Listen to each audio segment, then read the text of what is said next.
शिमला के तहत प्लास्टिक हटाओ पर्यावरण बचाओ अभियान का शुभारंभ किया। सीएम ने इस मौके पर साइकिल रैली को भी हरी झंडी दिखाई। सीएम राज्य अतिथि गृह पीटरहॉफ में आयोजित कार्यक्रम में भी आज हिस्सा लेंगे।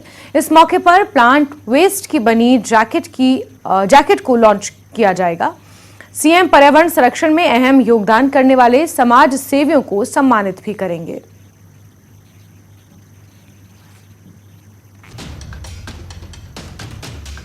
प्रिय प्रदेशवासियों, विश्व पर्यावरण दिवस के अवसर पर मैं प्रदेश सरकार की ओर से आप सभी को हार्दिक शुभकामनाएं देता हूं। हम सब जानते हैं कि हिमाचल प्रदेश पर्यावरण की दृष्टि से बहुत ही संवेदनशील प्रदेश है और यहाँ की बहुमूल्य प्राकृतिक संपदा इस प्रदेश के साथ साथ पूरे देश के लिए महत्वपूर्ण है। वर्तमान राज्य सरकार प्रदेश के विकास के साथ साथ पर्यावरण की रक्षा करने के लिए भी वचनबद्ध है। इस वर्ष पर्यावरण दिवस बीट प्लास्टिक पोल्यूशन विषय पर केंद्रित है।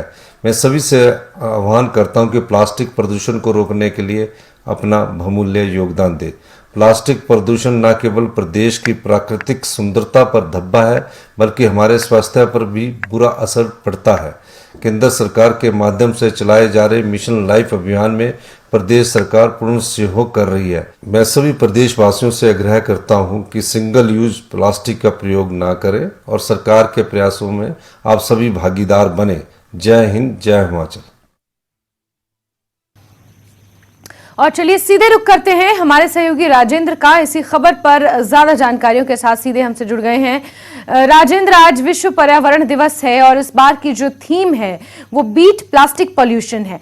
ये थीम हिमाचल और पहाड़ी राज्यों पर बिल्कुल सटीक बैठती है, क्योंकि राजेंद्र हमने और आपने देखा है कि जब भी टूरिस्ट इस तरीके से हिल स्टेशंस पर पहुंचते हैं तो इस चीज का खास ख्याल नहीं रखा जाता है और जगह जगह प्लास्टिक का कचरा हमने इन हिल स्टेशंस पर इकट्ठा होता हुआ देखा है।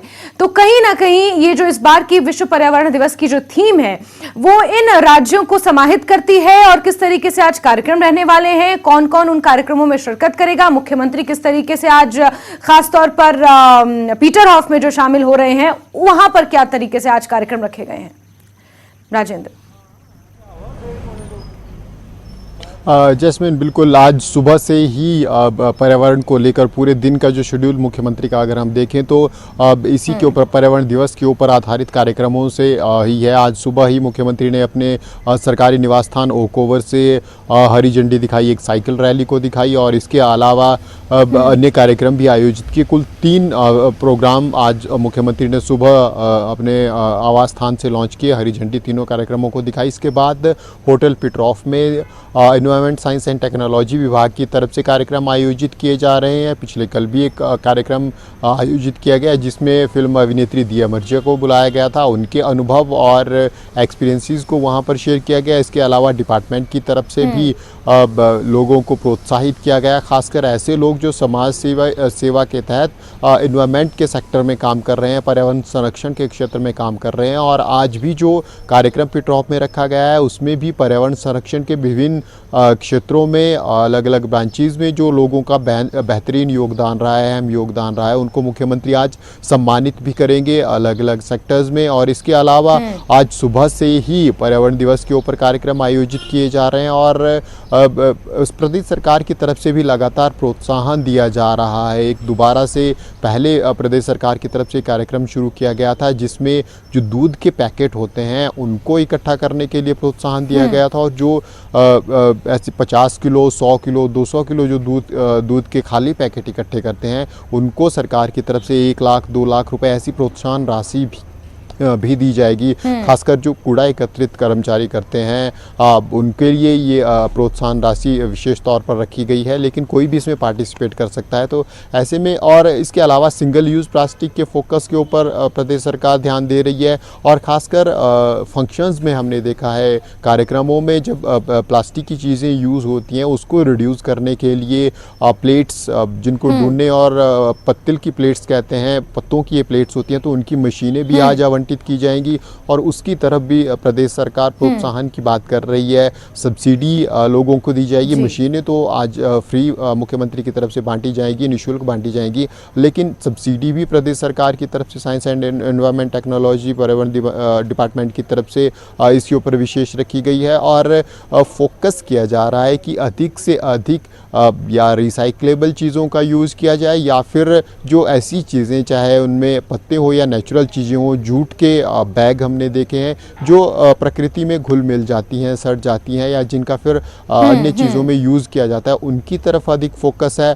अब जहाँ तक प्लास्टिक की बात है, प्लास्टिक हिमाचल प्रदेश में बहुत पहले से बैन करने की प्रक्रिया शुरू हो गई थी। जब प्लास्टिक के लिफाफे बैन किए गए थे, धीरे धीरे फिर तमाम चीज़ें चाहे वो प्लास्टिक के कप हो, प्लेट्स हो, उनको बैन करने की प्रोसेस शुरू हुई और प्रदेश सरकार की तरफ से भी बिल्कुल बिल्कुल राजेंद्र, सिंगल यूज प्लास्टिक पर बैन हिमाचल प्रदेश में बहुत पहले ही लग गया था। इसके इतर कई ऐसे कार्यक्रम हैं जिनका आज आयोजन किया जाना है और इसके इतर लोगों को जागरूक करने के लिए किस तरीके से पहल की गई है, क्योंकि आज विश्व पर्यावरण दिवस है और शिमला के अलावा कोई और जिलों में भी इस तरीके से आज कार्यक्रम आयोजित किए जाएंगे जहां कोई बड़े चेहरे उपस्थित रह सकते हैं। राजेंद्र,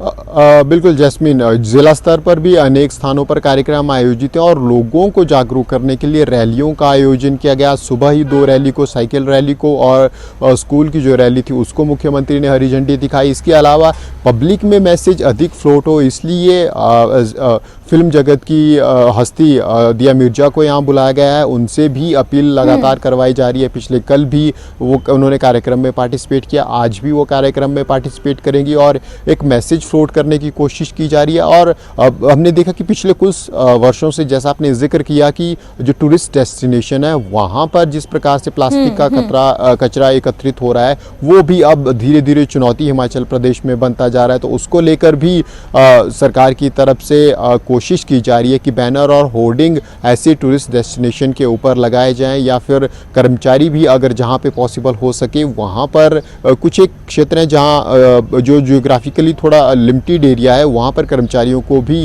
अपॉइंट किया जा रहा है धीरे धीरे। तो ऐसे में साइन बोर्ड और तमाम होर्डिंग, बैनर्स, ये चीज़ें ऐसे टूरिस्ट डेस्टिनेशंस पर लगाई जा रही हैं जहां पर अधिक ये प्लास्टिक कचरा एकत्रित हो रहा है। तो ऐसे में ये भी एक बड़ी चुनौती अब धीरे धीरे प्रदेश सरकार के समक्ष बनता जा रहा है। लेकिन रिसाइकल की जो प्रोसेस है वो काफ़ी इंपॉर्टेंट रहती है। हमने देखा कि पिछले दिनों सड़कें जो वेस्ट प्लास्टिक था उसको पिघलाकर सड़कें पक्की करने की प्रोसेस हिमाचल प्रदेश में चली थी, खासकर राजधानी शिमला में, और काफ़ी एक एरिया को कवर भी इससे किया गया था। काफ़ी लंबी सड़कें से पक्की भी की गई थी। और लेकिन क्या उतना प्लास्टिक एकत्रित हो पाता है या नहीं हो पाता, उसमें प्रोसेसिंग में कितना खर्च आता है, वो तमाम चीज़ें अभी भी चुनौती इस क्षेत्र में बनी हुई है। हालांकि प्रोसेस जारी है। हमने देखा हर साल कुछ 1 किलोमीटर का टारगेट सरकार की तरफ से रखा जाता है और उसको कवर भी किया जाता है, लेकिन अभी भी इसमें काफ़ी चुनौतियां हैं जिससे हिमाचल सरकार को पार पाना होगा और एक नेचर की, प्रकृति का वरदान जो हिमाचल प्रदेश को है उसको संजोए रखने के लिए, उसको कंटिन्यू रखने के लिए, प्लास्टिक से बचने के लिए, प्लास्टिक के अवसाद को बिल्कुल राजेंद्र, इसमें कोई दो राय नहीं है कि प्रदेश सरकार द्वारा कई अहम कदम जो हैं वो उठाए जा रहे हैं, लेकिन किस तरीके से प्रकृति को बचाना है और सस्टेनेबल डेवलपमेंट की ओर किस तरीके से बढ़ा जाए, इसका ध्यान रखते हुए कई कदम उठाए जा रहे हैं। राजेंद्र, हमसे जुड़ने के लिए और तमाम अपडेट्स के लिए आपका